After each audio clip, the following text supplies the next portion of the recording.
Good afternoon, and thanks for tuning in for another episode of Hoops Talk. I'm your host, Mike DuPont. Today is Sunday, January the 5th. Thanks for tuning in, however you might be following along on Instagram at Mike Dup, on Facebook at Mike DuPont II, or on YouTube. Don't forget to like and subscribe at Mike is Kinda Funny. All right, let's just dive right in like normal. I know some of us are out there enjoying our playoff action around other sports, but we'll dive right in and recap Saturday night around the NBA. The Utah Jazz got a win over the Orlando Magic, 109-96.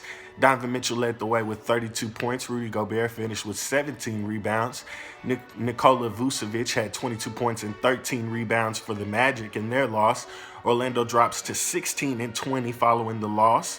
Utah moves to 23-12 following the win. We'll get back to Utah here in a second. I've got some more thoughts on the Jazz. There's a reason we mentioned them.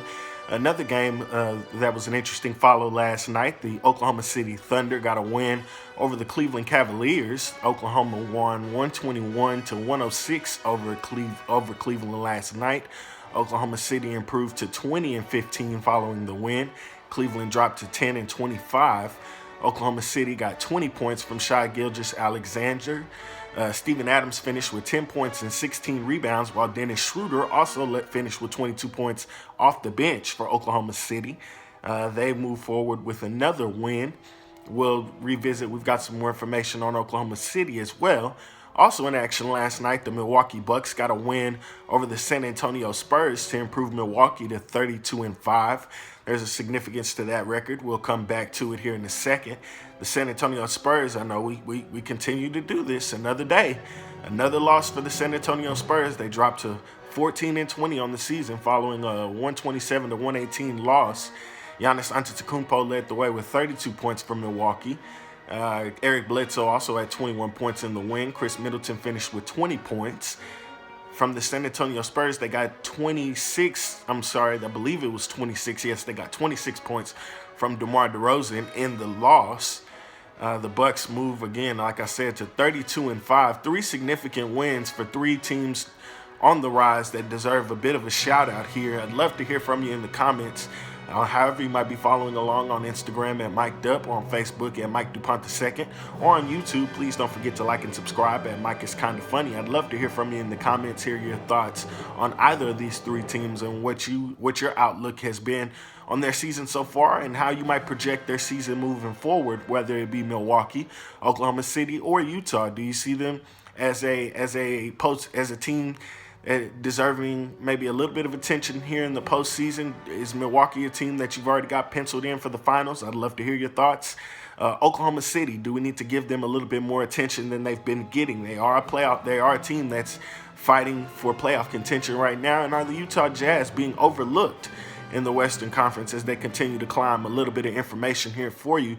Milwaukee, that win last night, improving them to 32-5. They currently sit first in the NBA with the best record in the league. They're currently riding a 5-game winning streak, including winning 8 of their last 10 matchups. 8 of their last 10 matchups, the Milwaukee Bucks came away with victories. Now, not to go overlooked, the Utah Jazz currently sit 5th in the Western Conference, and the Oklahoma City Thunder currently sits 7th in the Western Conference. What's significant about both of those teams? How do they tie in with Milwaukee? Well, all three of those teams are currently riding 5-game winning streaks. Oklahoma City and Utah, we just mentioned that Milwaukee's won 8 of their last 10. Oklahoma City and Utah have won 9 of their last 10. Both teams, the Thunder and the Jazz, both have won 9 of their last 10 competitions, and they are both riding 5-game win streaks. So I believe, even though there were a lot of games in action last night, we revisit those really quickly, just as a quick shout out to not only the players for going out and winning the games on the schedule, but also the coaching staff for remaining dedicated to their team, to their game plan, and to their strategy.